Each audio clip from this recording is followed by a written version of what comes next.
Good day, everybody listening to us via the live stream. Good day, everybody in the room. Thank you for great media representatives from independent media stations from all across Europe. We are here at our first MEHA press conference of the MEHA organization Make Europe Healthy Again in the EU Parliament yesterday on October 15th, 2025. My name is Dr. Maria Hubmer-Mock. I'm a family physician. My background is preventative medicine. I'm a mental health coach, and I am a mother, which is most important because I really want to have a brighter and healthy future for my son, but for all the kids out there in the world and for every citizen around the globe. This is why I am a person who tried to search for like-minded and like-hearted people over the past years, and I found great allies throughout the world. And it's a big honor for me that I could connect with my great friend, Dr. Andrea Lamont Nazarenko, who is here with me. She is a physician, she's a psychologist, and she is on the executive board of MEHA as our strategic director. With us is Dr. Robert Malone, physician and mRNA pioneer and ACIP member, and his wonderful wife, Dr. Jill Glasspool Malone from the United States of America. Both came for the launch of MEHA to Brussels to the MEHA launch in the European Parliament. And then we have here Dr. Beate Sibylle Pfeil from Germany, who is an outspoken expert in human rights, and she will introduce her persona because she has done incredible work for Europe and for the world in regards to WHO. So we will have a second panel in this press conference, which I will introduce in the second round. And it's important that people understand Make Europe Healthy Again is not only an initiative, it's a big global movement. And our main aim is to let the people know that here is an independent organization. We are not linked to one political party. We are not linked to one group. We want to offer solutions, but we don't want to go to countries and tell people what to do. We are asking, especially European countries, and of course, not only EU nations out there, what are your needs? What is going on with your health systems? What is going on in your countries? Please reach out to us. We want to meet you. We want to set up meetings. We want to have our experts give you information how you can improve the health of your citizens. Our website is gomeha.com. You will find a contact email address because we really want to hear what's going on in your countries, and we want to provide the experts' knowledge that we have to you and to your groups. On our website, you also find the steering committee members and the international advisory board members listed shortly, all with their bios, with their own organizations, with the great work that they have been doing over the past years. And you can definitely have an in-depth knowledge about the great work that has already been done so far, and where you can also get more and more information. So it's an honor for me now to give the word to my amazing friend. She is like a sister to me, and both of us, we was talking about this idea that we want to create MEHA couple of, I'd say, 11 months ago. We really said, let's do this. And we are honored that we could do this launch together and that we brought so many amazing people from all across the world on board. Thank you so much for the good work you've been doing so far. Andrea, your statement. Thank you so much. Thank you, Maria. I want to reiterate some of the things that Maria said. As the Chief Strategic Officer of MEHA, it was really important from the get-go that we were not just another organization on the scene, but instead a connector of the amazing work that is already being done out there. I am from America, and I am so excited to be in the room with so many brilliant Europeans. And the one thing that has stood out to me through all of these relationships I've built over the course of the year is the absolute brilliance and skill and strategies that I see all across Europe.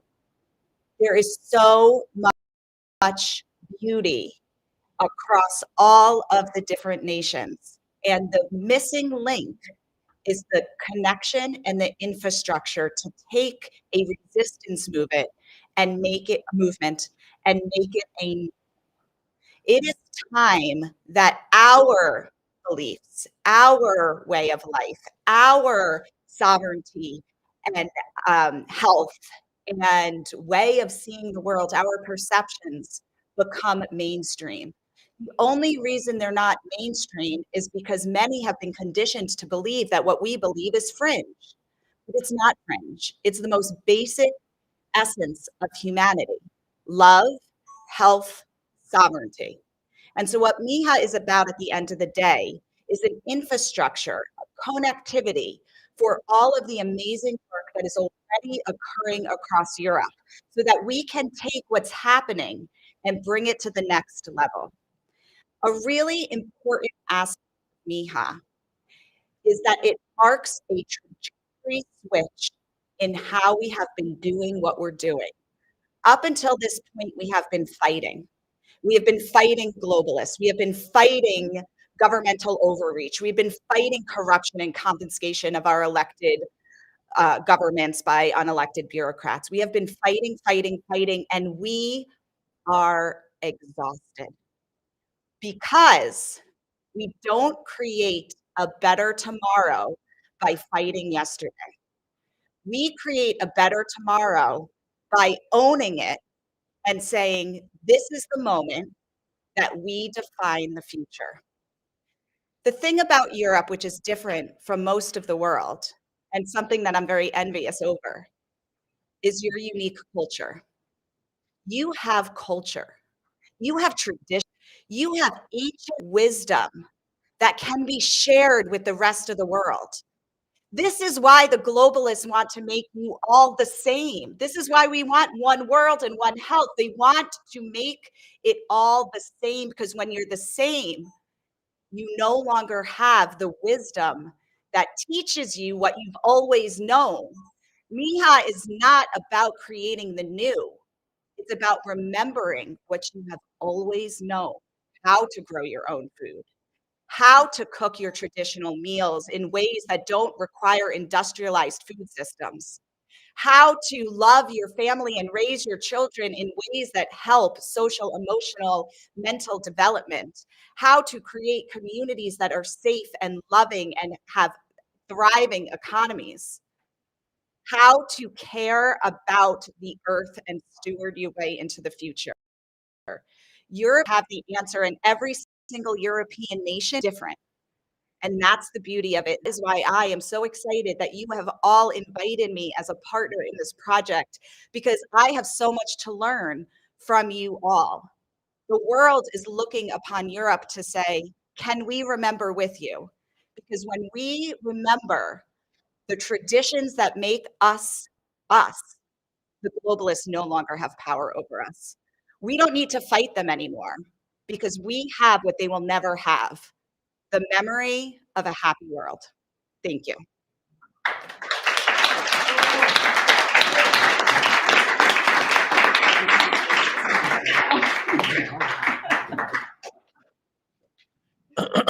How do I follow that?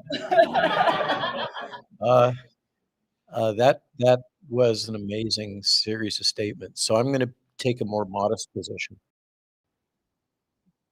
I'm here in multiple roles. Yes, I'm a physician and a scientist. I'm also a medical advisor to the MEHA Alliance, which is the United States-based advocacy organization supporting Secretary Kennedy. Let's remember that this acronym, this metaphor, this logic, "Make America Healthy Again," was synthesized by now Secretary Kennedy. It's his leadership and vision that's enabling this. And I'm grateful for the opportunity to participate as a new member of the uh, leadership executive group of the Make Europe Healthy Again movement. I just had this honor conferred on me, yes, this morning. I thank you for that. But my message is that I don't understand, and I don't pretend to understand European politics, European health, European culture. I'm a student. I seek to learn from Europe and European experience, much like Andrea was just suggesting. But what I think I can help do is bring an understanding of the dynamics of what are happening in the United States and the US government, not as a way to tell Europe what they should be doing, but as a way to help inform Europe about our successes and failures. And we will have failures in the United States in the MEHA movement. We will have setbacks. We will make mistakes. I think that the opportunity is to learn from those and grow through those without having to make the same mistakes yourself. The Make Europe Healthy Again movement will make its own mistakes. I guarantee, just like we will make our own. But what we have is an opportunity to walk this path together. And I think this is a core message uh, from Secretary of State Rubio and Secretary of Health Kennedy, that uh, the United States government doesn't want to be in the position of imposing in an imperialistic way solutions on the world. The message again and again and again from President Trump through trade policy and everything else, and increasingly now in its world health policy, and I speak on behalf of myself, not on behalf of the US government, but from what I read about the changes, the policies are going to encourage local solutions. The goals are going to be for the United States to partner with other nations to help them solve their own problems, rather than the United States telling other nations how they should solve their own problems. And I think the Make Europe Healthy Again movement has the opportunity to play a great role in this as a partner in uh, implementing policies that extend so far beyond health. As I think Sayer mentioned yesterday, quoting uh, Secretary Kennedy, a healthy person has 1,000 dreams. A sick person has only one, to become healthy. And that is, I think, our goal, our unifying principle is we want to enable the dreams of all humans by respecting their individuality and enabling them to be healthy so that they can be creative, self-fulfilled, self-actualized, independent beings. Thanks a lot for the opportunity to speak to you.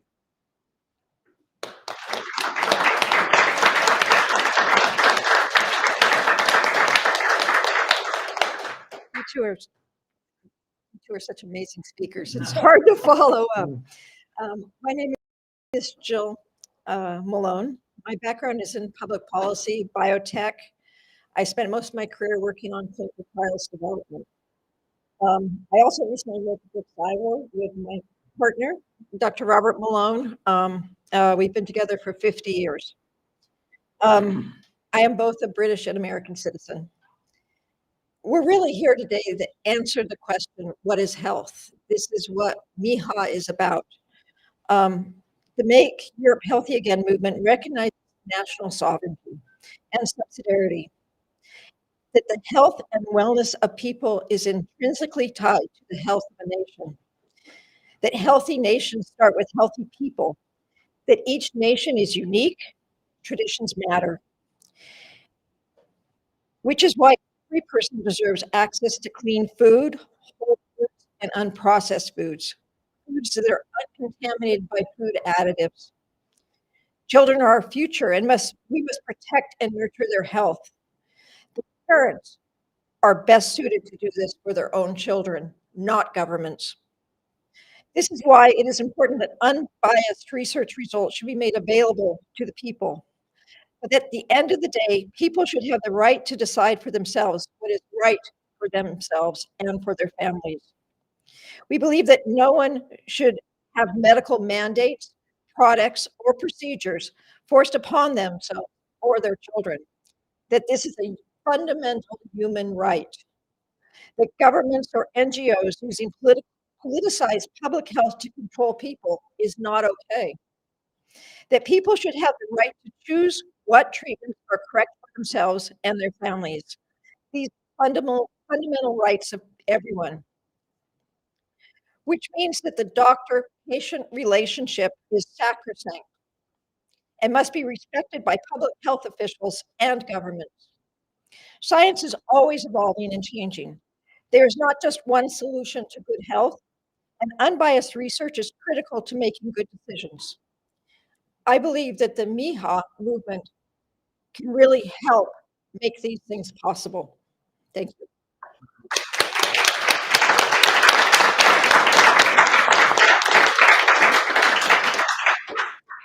So it's an honor for me to be part of this really outstanding panel. So thank you very much, Maria.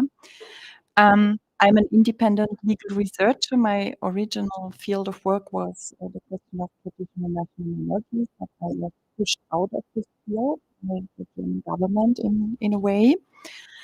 And so what I would like to say is, I think all of us agree that we are now living in a world of more and more authoritarian and totalitarian tendencies, also due to the excessive powers of WHO, for example, the EU, and other powerful international organizations.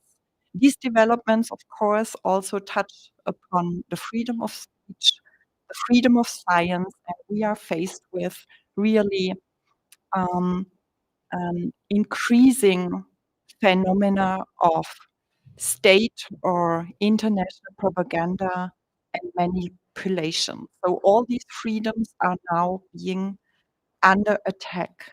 And we also face really serious cases of political prosecution, for example, against physicians or critical scientists. And Germany is really an extremely black spot in that respect. So, and all of these tendencies, of course, also touch upon human health and the rights to life, physical integrity, and the right to individual self-determination in health matters. So, what can we do in this international European framework, also relying on the experience made in the US? I think one of the most important points is to provide or to contribute, at least to provide for objective, independent, science and evidence-based information. And we need to, and in this framework of MEHA, of course, we have any chance to do so because MEHA is about to collect the intellectual power of people from very different scientific or activist backgrounds to go together and to rely on the power of the good argument. This is the greatest power we have. And in this way also, of course, try to influence or to provide, for example, education systems with alternative information based on evidence, scientific evidence, and also, of course, try to influence the media because these two sectors seem to be the most important spots. We need to influence them or try to get into scientific discourse in that respect to change these developments, which are really serious. And in the end, of course, with regard to health, in my view, it is also very important to strengthen holistic views on human health, which are now being excluded with all these concepts of just one-sided pharmaceutical approaches. So in the end, it is on us to stand together and in a way revive the era of enlightenment our liberal systems are based on. Thank you very much. And thank you to Maria, and thank you for this really brilliant initiative. Let's make Europe healthy again, and the world also.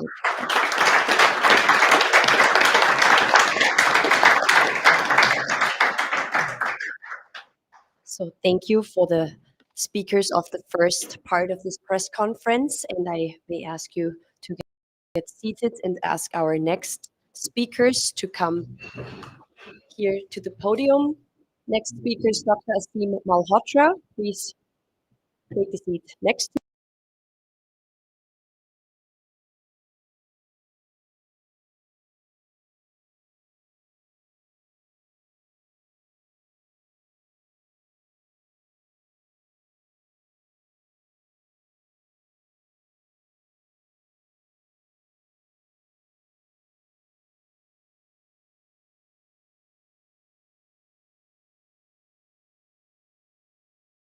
know that he is with us in the steering committee.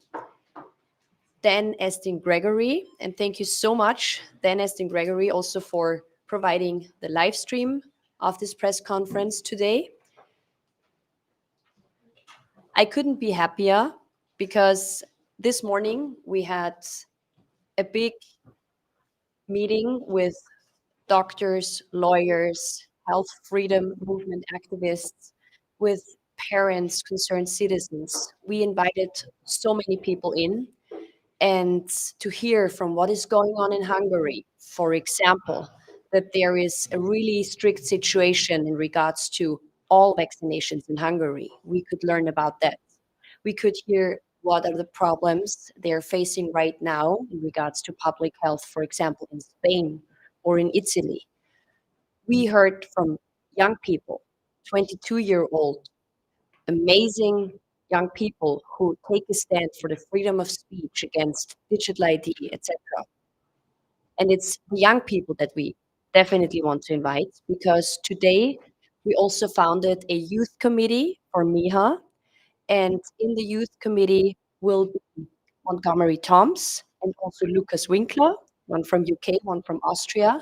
And if you're a young person that sees something is going really wrong, you can join us also on gomeha.com. You will find our contact email address. We really want to invite the young people into this movement. Let's shape a better future for you guys. It's important. So I'm honored to introduce the panelists here. Dr. Asim Malhotra, UK cardiologist and health freedom activist for years. And I'm so delighted that you're also part of our executive board. Dr. Asim Malhotra is our chief medical and scientific advisor. Thank you so much, and thank you for your statement now. Thank you. Thank you, Maria.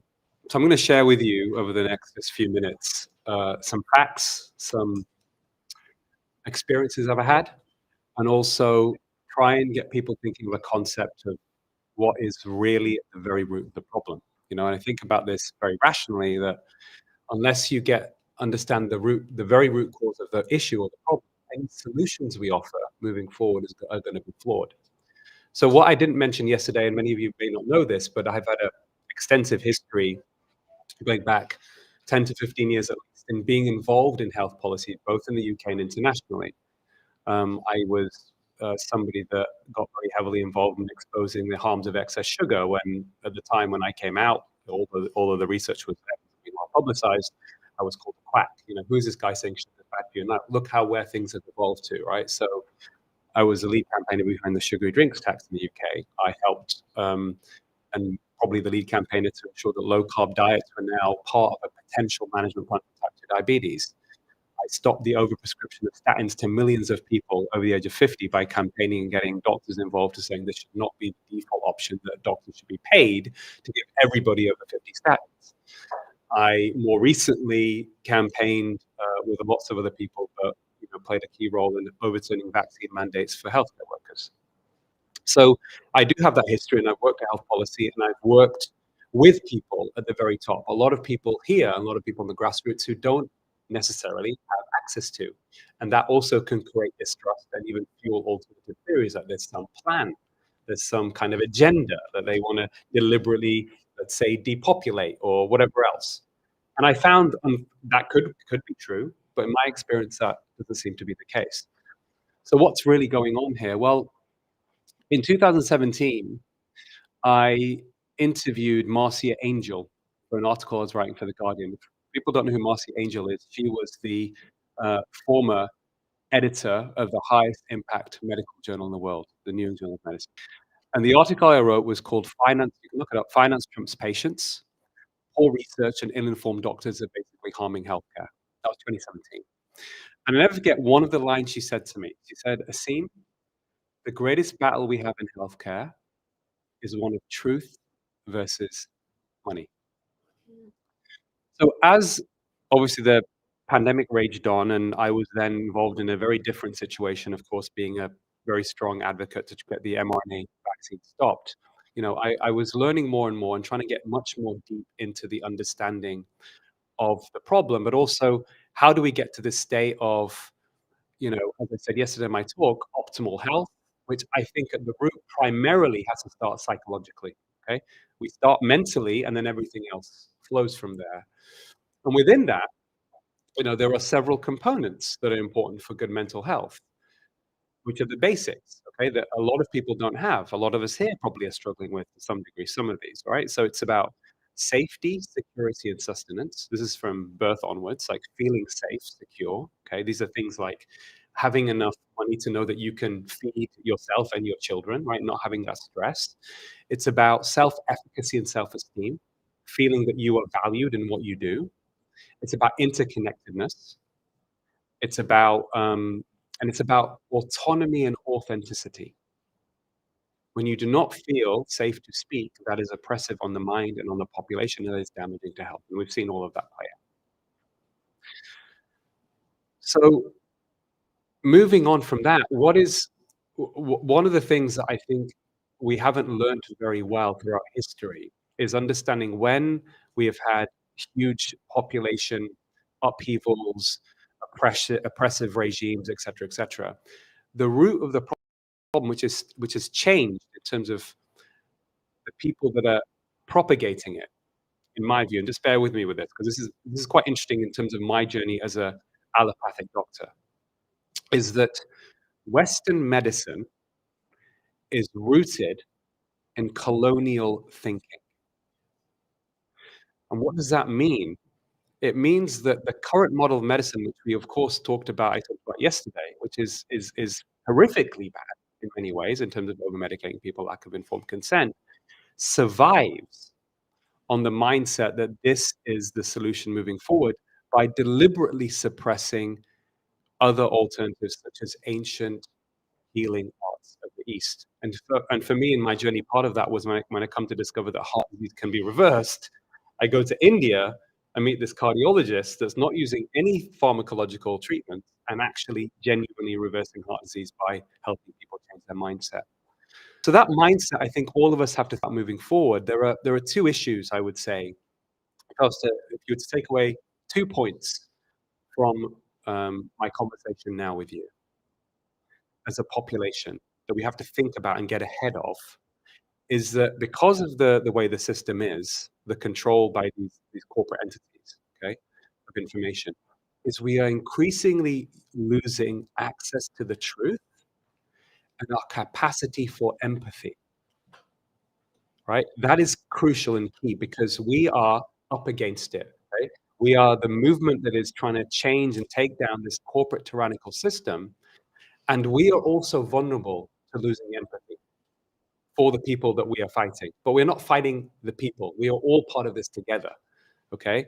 So so we have to start thinking going beyond, we've got to the situation because of this colonial thinking, which also means that we have to change a mindset where people think some human beings are less worthy than others.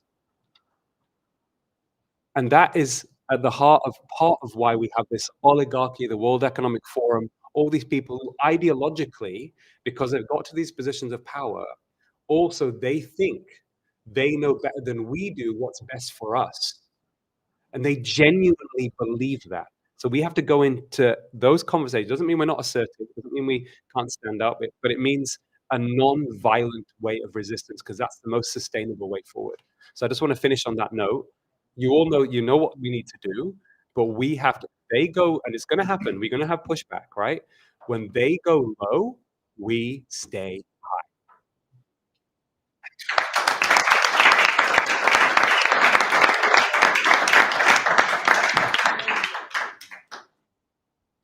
Okay, thank you, Maria. I'm glad to be here. I will speak on behalf of my French colleagues. Some of them are here, Louis Fouché, Vincent Pavon. For us, it's a very important moment, and I should like to thank our American colleagues who have created MEHA with Asim and also Robert Malone and all the team of Robert Kennedy Jr. In a few months, they did a fantastic job. For me, it's an example we have to follow. Of course, medicine in America is different. There are some cultural differences between America and Europe, and even in Europe, with the different countries, different cultures, different languages, it would be stupid to try to make a big super organization with a centralized policy. It's for me and my colleagues, we think it should be MEHA and MEHA now a source of inspiration, to a place to share information between all the colleagues in the medical and scientific field, but also with lawyers, with politicians who are open-minded, some journalists. So we could share the information, to have a MEHA label to officialize our work. And in each country, we could unite around us several advocacy groups, groups of patients, group of physicians, group of scientists, and so on. And when I was in the train to come to Brussels, I received on my phone messages from people I know who are leaders of different active groups in France. They said, "Oh, you're creating MEHA with your colleagues. It's fantastic. We would like to join you. How can we help?" So I think it's the start of a new dynamic. That's not only my about it, but my colleagues think like this also.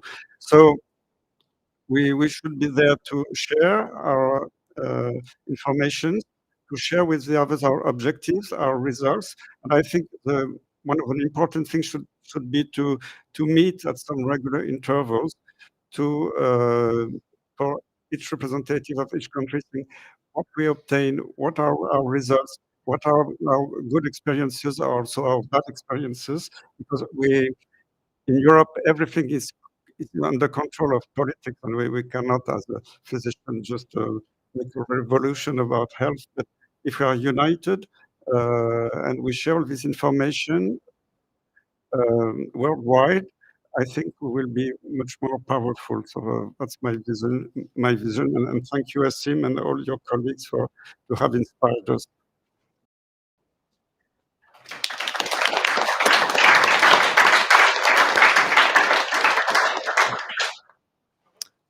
Thank you for making this happen. It's a great honor to be here. I feel not only representing myself, but the millions, literally millions of advocates in the US that have observed a miracle unfold before our eyes. We all went through the declared pandemic years, being pressurized into this sense of just being so small. That, going outdoors and, breathing without a mask was somehow an act that could get you interred, literally. And what we all went through as individuals was also discovering, the root of true sovereignty, which is nobody has the right to penetrate your body. and certainly on a higher level, your mind. And of course, that was what was most egregious, right? The memes that were circulating at the time, which later were weaponized and could get you, arrested, thanks to the EU Digital Services Act and the UK Online Safety Bill, and similar legislation they were attempting to push through, and still are in the US. But that the media was really the most lethal of all um, viral sort of contagions and vectors of morbidity. And so the other side of that now is that in the United States there is such a profound sense that we have truly retaken, our country, and that this constitutional republic that we, every day through our actions are vivifying, right? Through our actual beliefs, you have to put them into action through civil engagement, has resulted in such profound representation of our own people. Bobby, I know him as Bobby. He's Secretary Kennedy now, which is, again, a miracle, but it is true. He was put on a list alongside myself and other doctors in the United States that at the time were the loudest and the earliest to warn the public about the dangers of the mRNA jabs. And based on the government's own documented, post-marketing surveillance data they released in October of 2020, saying they were going to look for death and 27 other potential life-threatening side effects of the jabs. We reported on it, and they, did a press conference essentially saying we were killing millions of people by, spreading missing information, essentially. And so that was a real wake-up moment for many of us because of the transatlantic coordination, which involved warfare. I've been subject to it. People in my family have been subject to it. And here we are with this opportunity to, take the other side of that, which is crossing the ocean, literally, and these ideological divides, to feel akin and to experience that empathic connection, just to be with people. It took a lot of effort to get here. We're from the other side of the pond, but it was so well worth it. And this is just the beginning, because this is so much larger than political affiliations, egos, logos. This is truly about, first of all, making oneself radically healthy. That's the number one lesson, which is we have to take full responsibility for our health. If we do that, if we acknowledge that we've co-created at the very least the conditions that lead us to suffer, then of course we can uncreate them. And so that's the beauty of taking that level of responsibility. But we also have, like in the US, we have the executive branch, as the MEHA Commission. Then you have this massive grassroots movement that brought, Bobby and others into that position of power. So it's such a great example for the rest of the world of what is possible. And because of what you've started here, it actually validates our movement even more, because Bobby and others in the new administration have never been under such intense attacks before. And that's from the outside and inside. This is, COINTEL 2.0. It's very operative. But because of what you're doing here, it only further validates that this is a movement that is so much larger than, particular political agenda. So essentially, what I feel most beautiful about this movement, which is, again, I believe a global movement, is that it combines open source science with ancient wisdom and civil engagement. And those combined are exactly what is going to produce that more beautiful world our hearts know is possible, which is Pearl Einstein's book title. So incredible. I always have to reference him. I don't always want to, but he's a great guy. But the point is that that's what this is really about. And it is really for our children, including our own inner children. That is what this movement is about. So I'm just so thankful to be here. I'm so thankful what you have created. And I think it's just the beginning of an entirely new chapter of humanity's self-affirmation and the next stage of civilization, truly. Thank you.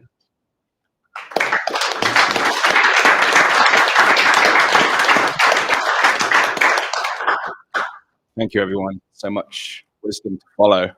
And I personally believe that humanity is standing at a turning point. It's a unique fork in the road for humanity's future. Historians William Strauss and MEHA coined a stage in humanity's evolution as the fourth turning, and that every 80 to 100 years, humanity goes through the equivalent of a natural winter.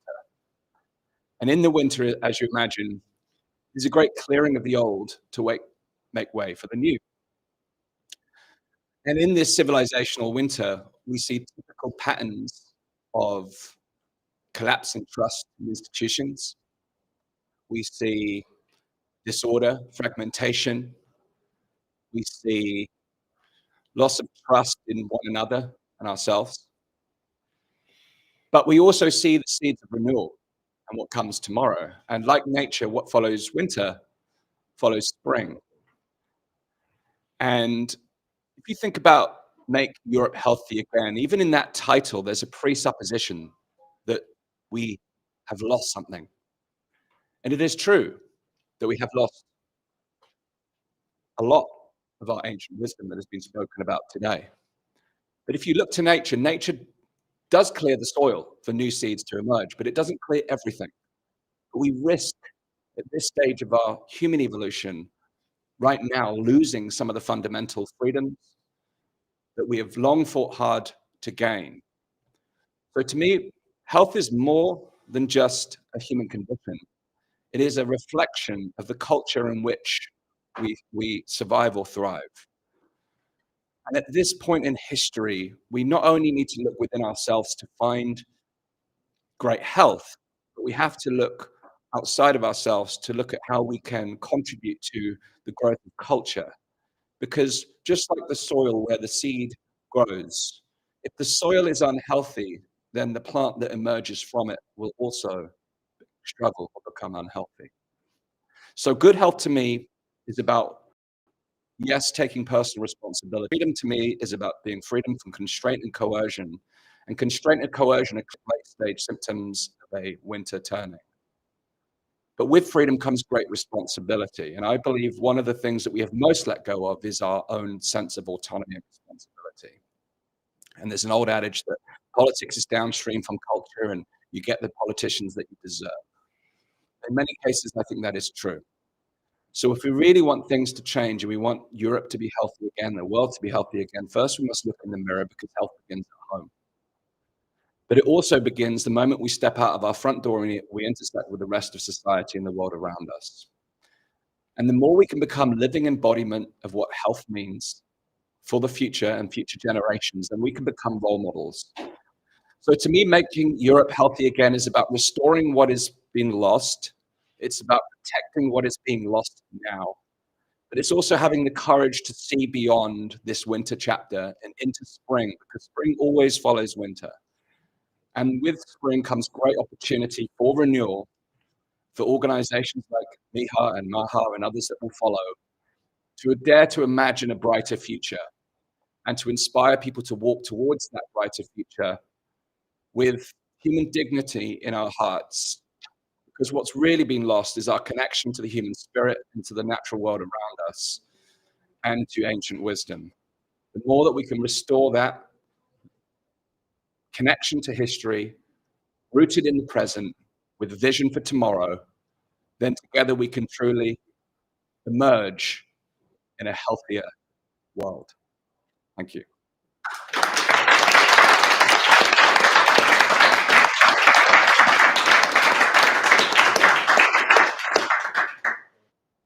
Wow. Thank you so much. That is what all of you contributed now in this second part of the press conference. Just pure wonderful. And I think the people who listen to us, either here in the room or throughout the world, through the live stream, I think we feel that we are from the heart. We are authentic people. We learn from our mistakes. We look ourselves into the mirror at night before we go to bed, and we just try to really do the best for us, for our children, for the future of this world. And it's enough shout out, especially to the young people, to engage in conversation, engage in finding solutions. And it's also, as we started MEHA within the European Parliament, with a group of politicians also in support, We know there is other groups of politicians out there in the world. So whether it's EU politicians, whether it's national parliamentarians back in the EU or non-EU countries or throughout the world, we really can send you data. We can really bring you in contact with the experts that can provide you, because I know there are politicians out there, policymakers, that know something is going wrong. And they feel that, and they're just too afraid still because they don't have the data at hand to do something within their regional, even small village, city, government structures or within the parliaments. You can reach out to us. We can provide you with the data. And it's also very important that if there is doctors who got threatened by the medical boards, by their countries, regimes, and they have lawyers, wherever it is in the world, if it is on the Philippines, I don't know, and you hear this message, we had lawyers fighting for doctors who spoke up during the past years in so many countries. And we don't have to reinvent the bike by bringing the data. So our lawyers, whom we have many in the room here, they can provide what they have already been working on. And I also want to tell you that our vice president is former MEP, Rob Host. He is working on a great project that he will inform the public about when it's ready. But what he really wants to establish is also that, especially in Europe, we have so many different languages. My mother tongue is German, yours is French. We have Italians, Hungarians here. In America, if there is independent media outlets, one can get content from the other. I, first of all, maybe don't know the independent media in Hungary or in Portugal. And if I even see a video, I will not be able to understand it. So we will try to establish a platform where one independent media station from a country that has another language than another country will know of each other's contents. So independent media will be able to provide information, let's say an Austrian independent media station, from what is going on in Portugal. What are the headlines in their, not mainstream, but independent media? So this is something that we will tell you more about when we are ready. And I do think it's important that we can inspire each other. And as we can be role models, in colloquial term, practice what you preach, we really want to be people who live lives that can inspire others. We learn from each other. And as a movement, we really, really want to be attractive because we really are solutions-based. Yes, we fought a lot of problems in the last and past years.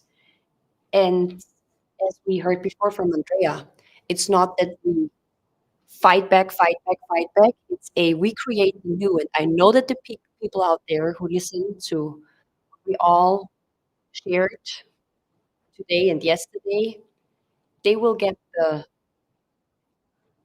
motivation to also think about what is the right path for a brighter future, and they will enjoy that there is such a big group of courageous people who just want to connect and help each other, because in the end of the day, we're all human beings and we are all from the same source, and we just want to live happy lives. After all, even our enemies, everybody just wants to live a happy life, and we should be a great, let's say, we should offer great ground for that everybody gets the chance to live a happy life, even if sometimes we agree to disagree and we don't have to have the same opinion. Even our panelists don't have the same opinion in details. But I know that from this course, growth knowledge, and we are more than happy to bring more knowledge in so many pressing questions that we have out there in the world at this point. So thank you again to all the people who are involved in this great movement. Thank you for everybody who came from all across the world to be here with us today. And I'm just more than happy to know you are my friends. Feels like family. And again, we want to invite you to become part of MEHA. GoMeha.com is our website, and get in contact with us. Thank you so much and have a great day. Thank you.